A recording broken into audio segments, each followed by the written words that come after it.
Haya, haya, unaweza kuketi. Your Excellency, Mheshimiwa William Samoei Ruto, the President of the Republic of Kenya, the governors, distinguished guests, ladies and gentlemen, hamjambo. Hamjambo tena. Yes. I first want to begin by thanking everybody who has come here today to help us do a send-off to George Nyangira Oduor. It is very, very painful and it's very difficult for me to talk about George. But first, let me begin by bringing condolences from Mama Aida, my wife, who cannot be here today because she's on a mission in Korea. That's why she's not here. George is a part of our family. And you see, it is now 10 years since we lost our first son, Fidel. And now George is gone. It's so painful indeed. If you say somebody is ready to take a bullet for you, George. I've known few people who can be as committed and dedicated like this young man. We have had, as they have said, a very difficult time sometimes. George is a very cool person and very intelligent, very observant. You think he's a fool when he's next to you, but he's thinking very deeply. So when he comes and tell you, this place is not safe, let's get out, you must get out very quickly. So it is very painful indeed. George worked for me. He did not work for Jaramogi. Just very briefly, Jaramogi was very briefly around there.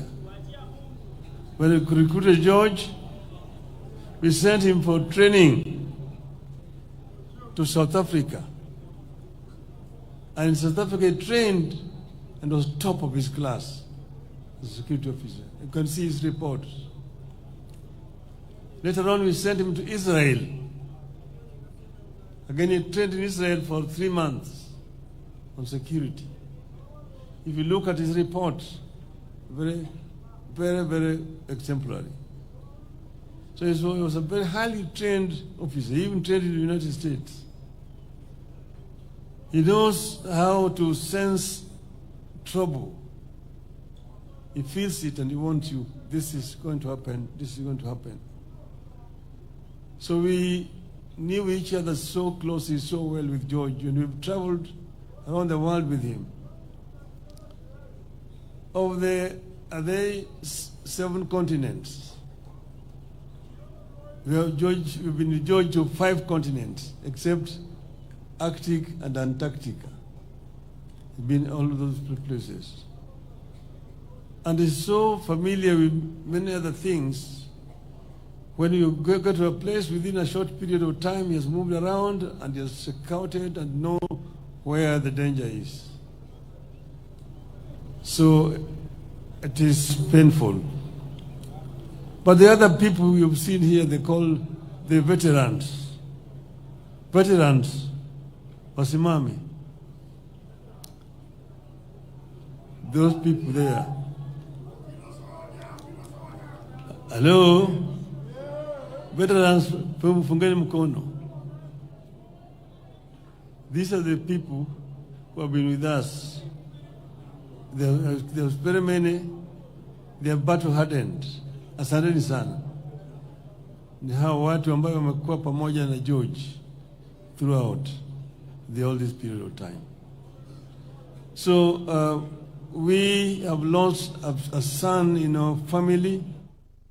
And we are very sad indeed.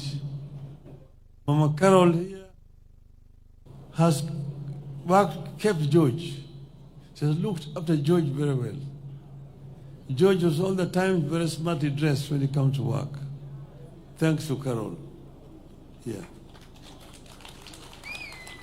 So I thank all of you for coming here today. Now today is not my day to make a long speech. I don't want to make a speech. But wacha niseme hivi. Kenya hii iko hapa na itabaki.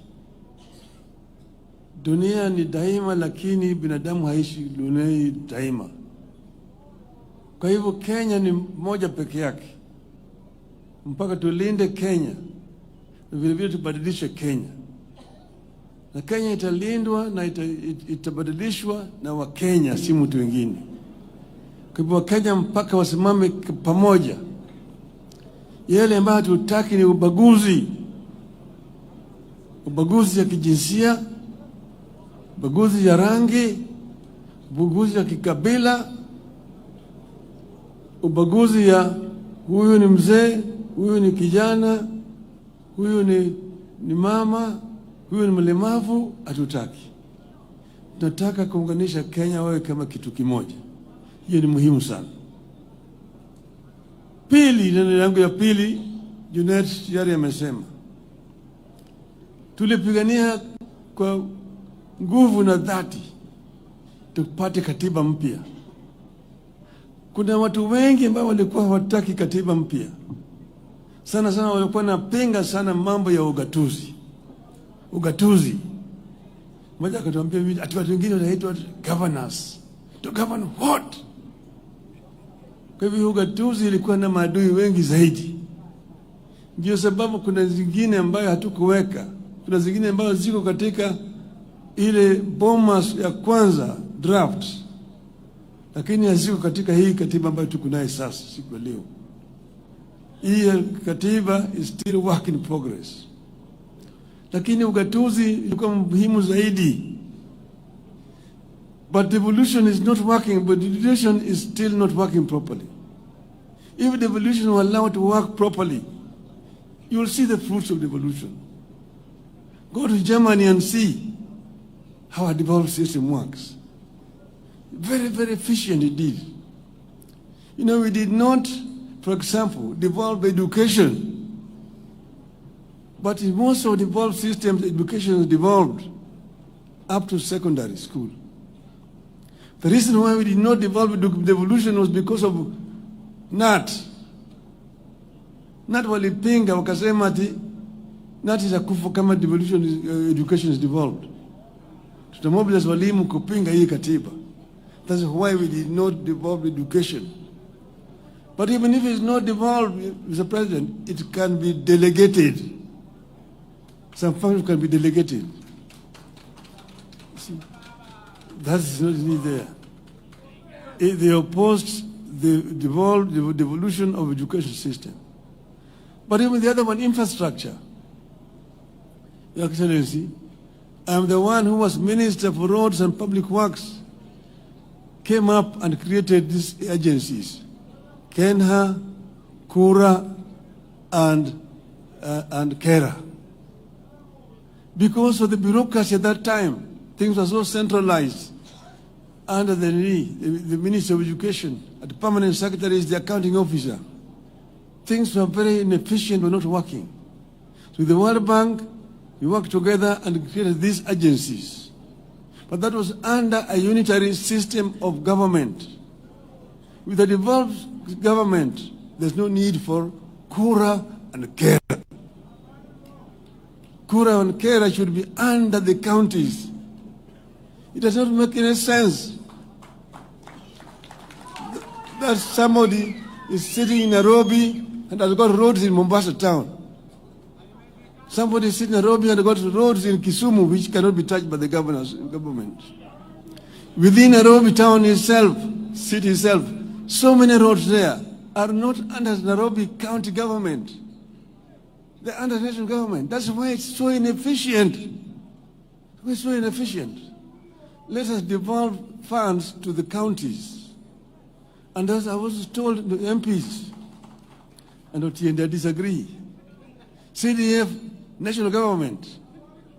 Give that CDF national government, but to the counties, not to MPs. Fuel levy. Members of Parliament, Your Excellency, have no business constructing roads. The role of a member of Parliament is clearly stated. Representation, legislation, and oversight. How do you oversight when you yourself are actually implementing?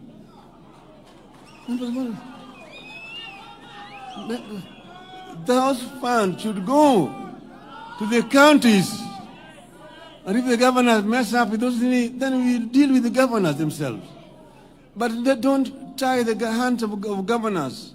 And then MPs go and say, mimi ndio nimejenga barabara hii, pia nimejenga barabara hii, nimejenga shule hii, nimejenga hospitali hii, governor hajafanya chochote. Because the governor has not been given the money. Give the money to the governors. Let devolution work properly. And that's why I say that if they don't do it, we will make it an election subject. Members of Parliament. So that members of Parliament should allow to do their work and then do oversight, which is your constitutional duty. That is what I wanted to say today. I don't want to make a long speech. My brother, Mheshimiwa Rais wa Jamhuri ya Kenya, karibu, ongea na watu wako.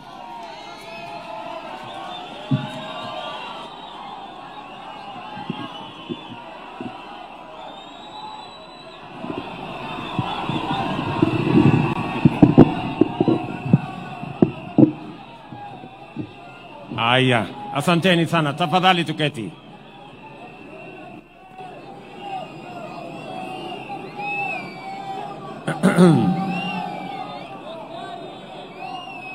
Mama Karen, mjane wa rafiki yetu George Oduor, Mheshimiwa Raila Odinga, kiongozi wetu wa chama ya ODM na Prime Minister wa Republic of Kenya, viongozi wote wengine, wananchi wa hapa Siaya, hamjambo. Amoso uchodurua. Nyasaye ber. Sejete. Bwana Yesu asifiwe. Asanteni sana. Kwanza mimi nataka nichukue nafasi hii on behalf of the government of Kenya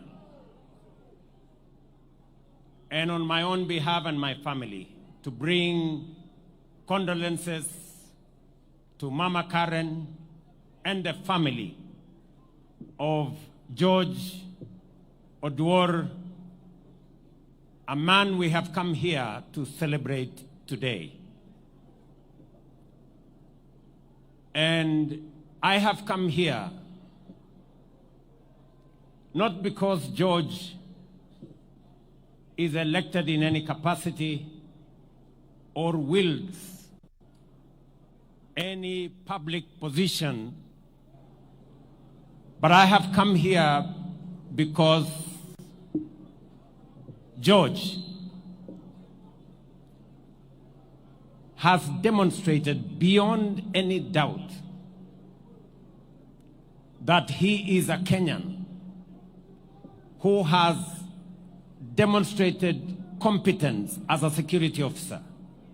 He has demonstrated competence and integrity as a confidant, and he has shown immeasurable loyalty as a Kenyan patriot entrusted with the security,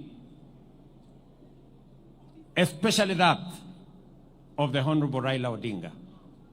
And therefore, on behalf of many Kenyans, we have come here to celebrate a man a competent police officer, a confidant with great integrity, and a loyal patriot as a security officer of the Republic of Kenya. And George, though being a very humble security officer, and because I believe very strongly in the bottom-up principle, that's why I have come here, to celebrate this humble person who has demonstrated great loyalty, integrity, and competence. So, to the family, Mama Karen, tumekuja hapa kumwenzi huyu shujaa, mtu ambaye alijitolea. It is very difficult when I saw the comments of our Prime Minister about George, that he was a person you can entrust with many things, including money. You know how difficult it is to trust people with money. This is one person that Prime Minister could trust with many things, including money. And therefore, we have come here to celebrate a man of integrity, a competent police and security officer, and a man we all celebrate. Allow me to use this occasion of George, because I also came to know George as a member of ODM then. And we were in many places together. And somebody said here, I benefited also from his security services, and that is true. Whenever we went to situations as members of ODM that time, George was on hand, and many of the people I have seen here, including Lumumba, who I thought was a security officer, I now know that he is an elected MCA. And allow me to use this occasion to thank my elder brother, the Honorable Raila'S Odinga.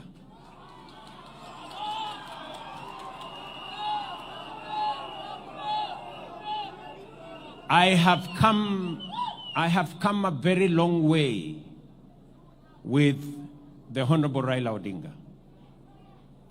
And I want to stand here today and to say, I did not know that the man I stood by and gave my all at a moment in my life, we would eventually become competitors, and that he would eventually come and anchor my leadership. And so, the Honorable Prime Minister, I want to tell you, I am truly grateful that just the same way I stood with you when you needed a man to stand with you, you have equally come to stand with me when I needed a man to stand with me. I am truly grateful. And I want to say this for the avoidance of any doubt, that when Baba here came to stand with me, it was not about him. It was not about his interests. It was not about parochial or sectarian or narrow interest. It was about the greater interest of Kenya. And history is going to judge the Honorable Raila'S Odinga fairly, that whenever there is an opportunity to stand for the nation, he has always stood for the nation. the Honorable Raila Odinga, I am very, very proud that our paths crossed and we have come this journey together. Let me say this to all of us. In this journey of nation building, everybody has a contribution to make in different ways. I am happy that today I am the leader of this broad-based government that I agreed with my brother Raila Odinga. And broad-based is not about the interests of any one of us. It's not about the interest of Baba here or my personal interest. It's about the interest of 45, 50 million Kenyans. And I will say this without any fear of contradiction, that because of our coming together, because of forging this relationship that has stabilized the country, that has created inclusivity, eliminated the things that divide us, and the negative ethnicity that threatens our country. Today, we can proudly say our economy is stable. The dollar, which was at 160, is now at 129 shillings. Inflation, which was at 9.6%, is now at 3.5% because we have come together and we are working together. I can proudly say, without fear of any contradiction, that whether it is our electricity, and I am very proud of what Opiyo Wandayi has said. Today, we have resources spread around Kenya. This Siaya alone has 1.2 billion shillings to connect close to 15,000 new households. Something that has not happened before. It has happened under broad-based.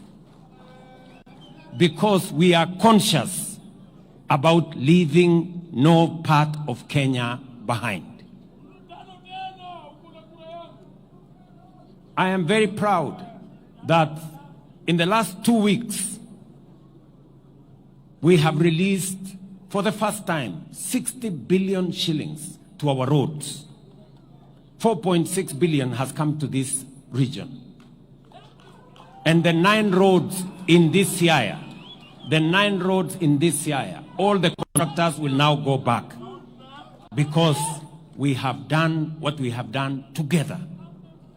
And because we have put the country ahead of Raila'S interests, of William Ruto's interests. And that is the moment that this country needs. That is the moment that this country needs. We can have the best constitution. We can have the best election. But if we don't have the right psyche and the unity of purpose, ethnicity, division can.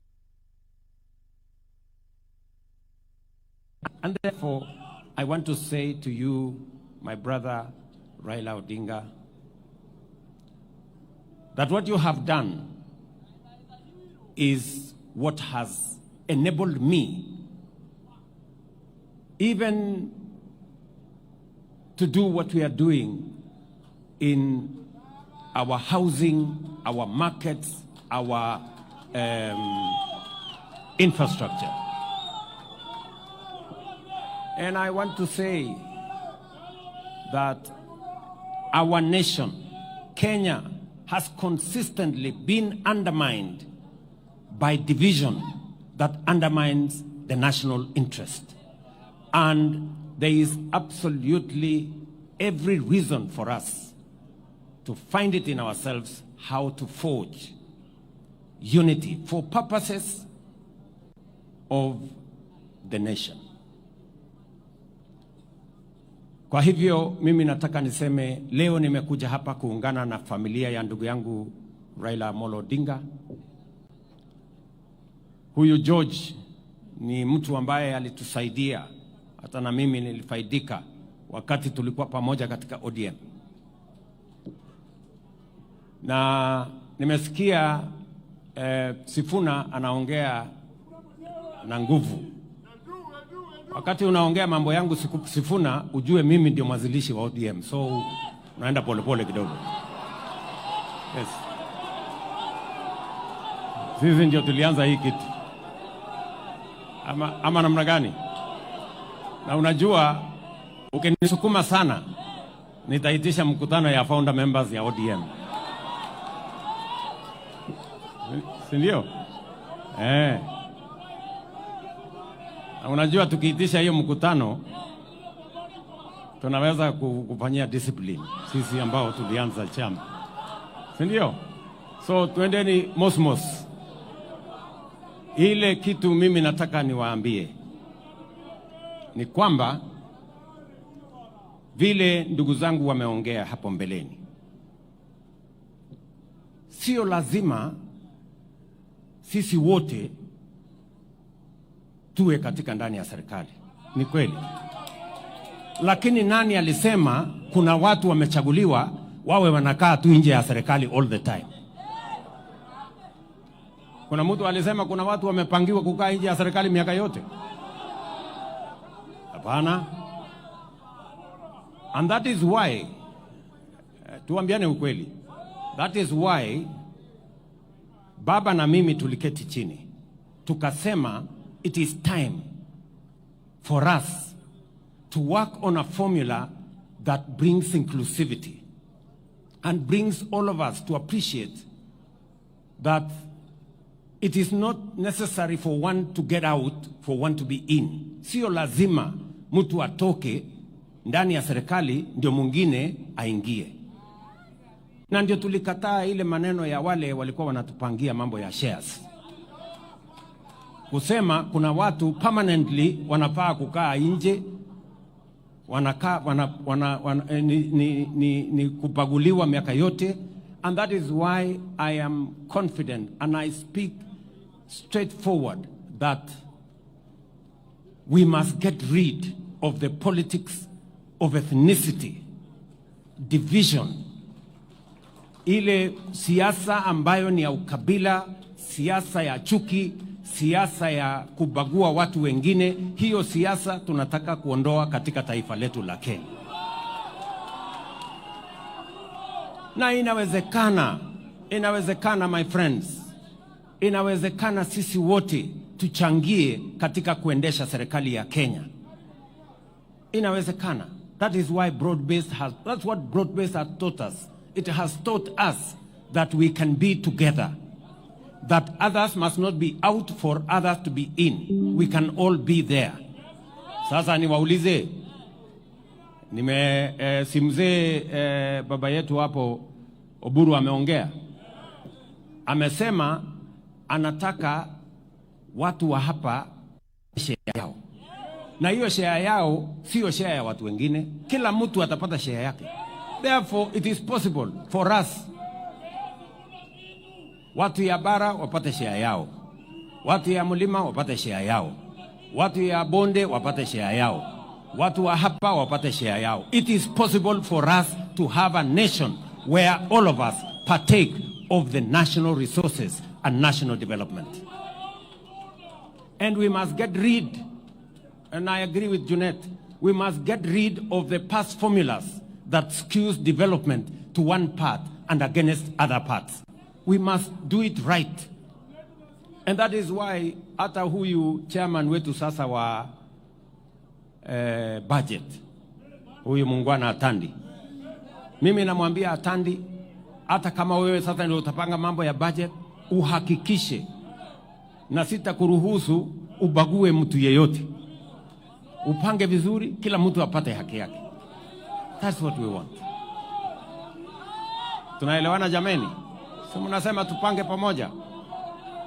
So tuendelee namna hiyo, tushirikiane namna hiyo, tupangane pamoja, na katika hii harakati, baba amesema ya kwamba lazima tupange mambo ya devolution ikae vile tulikuwa tumeikusudia. Kumekuwa na msukumano na mvutano. Even as we talk today, National Assembly na county government wamepelekana kotini kwa sababu ya kuvutana. We must have a conversation as to where are the limits, so that we can allow Parliament to do what it's supposed to do, allow governors and county governments to do what they are supposed to do, so that we can move the country forward together. So tunataka tushirikiane hivyo, tufanye kazi pamoja, na mimi niko tayari kushirikiana na sisi wote, na mimi naamini ya kwamba kati yangu, kati ya team ambayo mimi naongoza na ile team baba anaongoza, we are going to make this country great.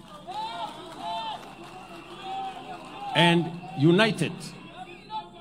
united together, sisi tumesema kama ni kazi ya barabara. I have just said here, and John Mbadi is my minister, that out of the 60 billion we have raised, for the first time this region is getting almost 5 billion shillings. And it is because they have few roads. We are going to build that into the future. And we cannot deny, we will be living in denial if we don't correct the mistakes of the past by making sure that we balance the country and balance the development of the country. So I want to invite all of us, yes, wote, tushirikiane, tukubaliane, and criticism is mimi sasa nyinyi mnaniambia Ruto must go. Mimi nimesikia hiyo mara nyingi. Kulikuwa na Moi must go, kulikuwa na mwingine must go, kulikuwa na mwingine must go. Hii must go ni wimbo tu ya kawaida, there is no problem. Ndio shida iko wapi? So there is no problem. Mara wananiita sijui nini Zakayo, mara Kasongo, mara nini. I am not bothered. Hii ni majina tu ya kawaida, lakini I am focused. I am focused. We must get our education right, and I am very proud of what we are doing with our education. We must get our electrification right. We must get infrastructure right, and we must handle devolution properly so that we can all move the country forward. And I welcome any assistance from anybody so that we can make Kenya great. That is my mission, that is my commitment, and we are going to do this together. Tumekubaliana jameni? Munasema tushirikiane ama munasema tutengane? Tushirikiane pamoja, tujenge Kenya pamoja, tuache ubaguzi, tuache ukabila, tuache chuki. Huyu George ambaye amelala hapa, he would have agreed with us that tuachane na chuki, tuachane na ukabila, tuachane na ubaguzi, tuunganishe taifa. That is how Kenya is going to be great. Kwa sababu umoja ni nguvu. Mwisho, huyu mungwana mbunge wa Raila'S, huyo Tiende Amolo, amesema hii shule in honor of George, this great man, in honor of George. Huyu mbunge wenu amesema tusaidie kujenga hii shule, and I am committing 20 million shillings to elevate this school in honor of this great man. Wewe Otiende Amolo utanifuatana na mimi, next week nitakuandikia kachek ya kuendesha hiyo shule. So tushirikiane hivyo, na kuna mambo mengine mengi ambayo ametaja. Kuna maneno ya hostels, kuna maneno yale mengine ya soko, kuna maneno ya affordable housing. If I had time, I would elaborate, but that is all in our plan. Kwa hivyo, asanteni sana. Nyasaye okwedu. Mungu wabariki. Thank you.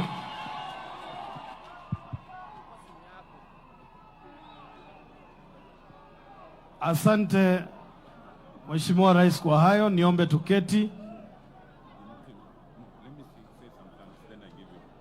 Niombe tuketi. Asante. Kabla tuelekee kumaliza kwa kanisa, Mheshimiwa Otiende, matangazo maalum.